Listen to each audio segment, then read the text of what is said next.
Alors, j'ai comparé l'hébreu et le français, qui sont des langues que j'ai appris de façon assez particulière. Et le français maîtrise beaucoup mieux l'usage des préfixes et des affixes, et surtout des préfixes, que l'hébreu. J'en ai fait un article hier que vous pouvez lire. Le français a une grande économie des radicaux. On nous parle souvent que l'hébreu utilise beaucoup les radicaux. En réalité, c'est faux. C'est une représentation qui n'est pas tout à fait exacte. Le français est capable de former différents verbes à partir d'un même radical. Donc, par exemple, venir, convenir, survenir, provenir, prévenir, devenir, etc. C'est extrêmement facile à comprendre. Et à partir de ce moment-là, il y a plusieurs verbes, mais en réalité, ces verbes se réduisent à un seul, qui est le mot venir.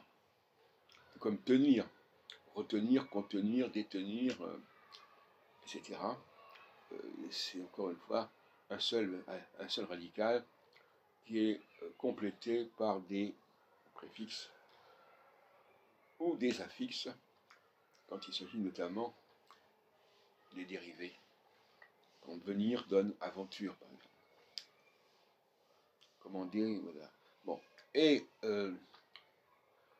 en revanche, l'hébreu, et ce qui fait sa difficulté, et c'est en soi qu'il est pénible, l'hébreu prend un même radical et en modifie la prononciation. C'est-à-dire qu'il utilise tout un lot de voyelles. Donc on peut dire que quelque part le français est beaucoup plus consonantique que l'hébreu. L'hébreu est très vocalique. C'est-à-dire que par exemple, je pense, on dit rochev, mais important c'est rachouv. Ouais. Et c'est comme ça constamment. Moi je sais que c'est un gros problème avec l'hébreu à ce niveau-là, parce qu'il faut retenir les voyelles, alors qu'en français on retient les consonnes. C'est tout à fait différent.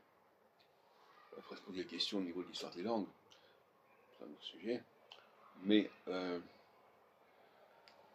contrairement à ce qu'on peut dire, l'hébreu est une langue vocalique. Les voyelles transforment le radical.